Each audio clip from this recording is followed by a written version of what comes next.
बनी इसराइल में एक शख्स था जो बहुत बड़ा ही नेक आबिद और जाहिद था। सब लोगों में उसकी बड़ी इज्जत थी, लोगों में उसकी नेकी और पारसाई का बड़ा ही चर्चा था।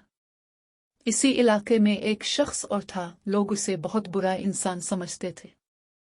वो था ही ऐसा बदअमल और बदकिरदार, कोई भी इसे अच्छा नहीं समझता था। एक रोज इस गुनाहगार शख्स ने देखा कि वो नेक आदमी एक मैदान में बैठा हुआ है, हर तरफ तेज धूप फैली हुई है, मगर अल्लाह के इस नेक बंदे पर एक बादल के टुकड़े ने साया कर रखा है। गुनाहगार ने यह मंजर देखा तो अपने दिल से बड़ा शर्मसार हुआ और ये ख्याल पैदा हुआ कि इस चिलचिलाती धूप में जहां दूर दूर तक साया नहीं है, बादल के एक टुकड़े ने सिर्फ इसलिए इस पर साया कर रखा है कि ये अल्लाह का नेक बंदा है, क्यों ना मैं भी इसके साथ बैठ जाऊं। क्या खबर कि इसकी बरकत से अल्लाह ताला मुझे भी बख्श दे और मेरी खताओं को मुआफ फरमा दे। ये शख्स आबिद व जाहिद के पास गया और उसके साथ साए में बैठ गया।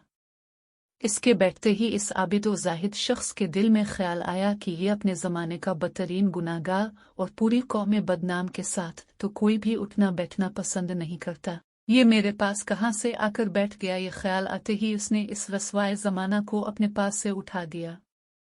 वो गुनाहगार शख्स उठा और चला गया, लेकिन बादल का वो टुकड़ा भी उसके साथ रवाना हो गया और उसके सर पर साया फगन हो गया।